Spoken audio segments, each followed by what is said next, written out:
ಸಿದ್ದರಾಮಯ್ಯನವರಿಗೆ ಸಂಕಷ್ಟದ ಮೇಲೆ ಸಂಕಷ್ಟ. ಸಿಎಂ ಕುಟುಂಬದ ಬೇನಾಮಿ ಆಸ್ತಿ ಕುರಿತಂತಹ ದಾಖಲೆ ಬಿಡುಗಡೆ ಆಗಿರುವಂತದ್ದು. ದಾಖಲೆ ಬಿಡುಗಡೆ ಮಾಡಿದ್ದಾರೆ ದೂರುದಾರ ಸ್ನೇಹಮಯಿ ಕೃಷ್ಣ.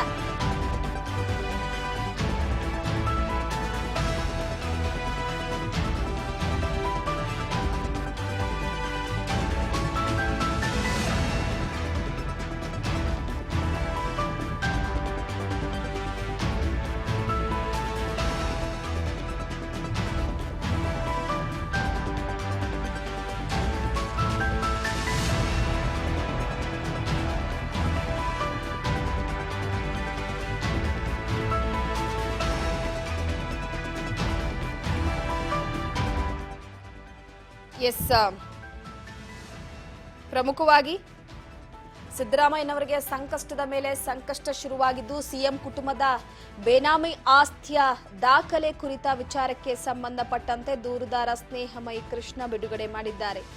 ಮೈಸೂರಿನ ಆಲನಹಳ್ಳಿ ಗ್ರಾಮದ ಬೇನಾಮಿ ಆಸ್ತಿ ಪ್ರಕರಣ ಸರ್ವೆ ನಂಬರ್ 113/4ರಲ್ಲಿ 1 ಎಕರೆ ಭೂಮಿಗೆ ಸಂಬಂಧಿಸಿದ ಪ್ರಕರಣ ಇದು. ಸಿದ್ದು ಬಾಮೈದ ಮಲ್ಲಿಕಾರ್ಜುನ ಸ್ವಾಮಿಯಿಂದ ಭೂಮಿ ಖರೀದಿ ಮಾಡಲಾಗಿದೆ. 1996ರಲ್ಲಿ ಅಂತಿಮ ಅಧಿಸೂಚನೆ ಆಗಿದೆ. ಭೂಮಿ ಡಿನೋಟಿಫೈ ಮಾಡಿಸಿದ್ದಾರೆ ಮಲ್ಲಿಕಾರ್ಜುನ ಸ್ವಾಮಿ. 2006ರಲ್ಲಿ ಇದೇ ಕೃಷಿ ಭೂಮಿಯನ್ನ ಅನ್ಯಕ್ರಾಂತ ಮಾಡಿಸಿ ಆದೇಶವನ್ನ ಹೊರಡಿಸಿರುವಂಥದ್ದು.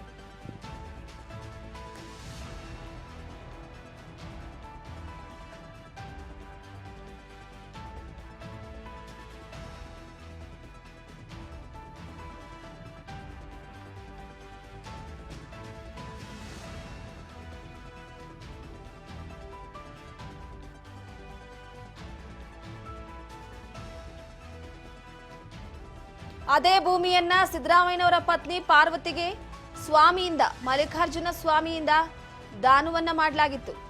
2010 ಅಕ್ಟೋಬರ್ 20ರಲ್ಲಿ ಮಲ್ಲಿಕಾರ್ಜುನ ಸ್ವಾಮಿ ದಾನವನ್ನ ಮಾಡಿದ್ರು. 2010ರ ನವೆಂಬರ್ 11ರಂದು ಪಾರ್ವತಿಯವರಿಂದ ಮಗ ಯತೀಂದ್ರಗೆ ದಾನವನ್ನ ಮಾಡಲಾಗಿತ್ತು. ತಮ್ಮ ಹೆಸರಿಗೆ ಭೂಮಿ ಬಂದ ಒಂದೇ ತಿಂಗಳಲ್ಲಿ ದಾನವನ್ನ ಮಾಡಿದ್ದಾರೆ. ಇದೇ ಭೂಮಿಯನ್ನ 2011ರ ಮಾರ್ಚ್ 23ರಂದು ಬೇರೆಯವರಿಗೆ ಮಾರಾಟ ಮಾಡಲಾಗಿದೆ. ಬೇರೆಯವರಿಗೆ ಮಾರಾಟವನ್ನ ಮಾಡಿದ್ದಾರೆ ಯತೀಂದ್ರ ಅವರು.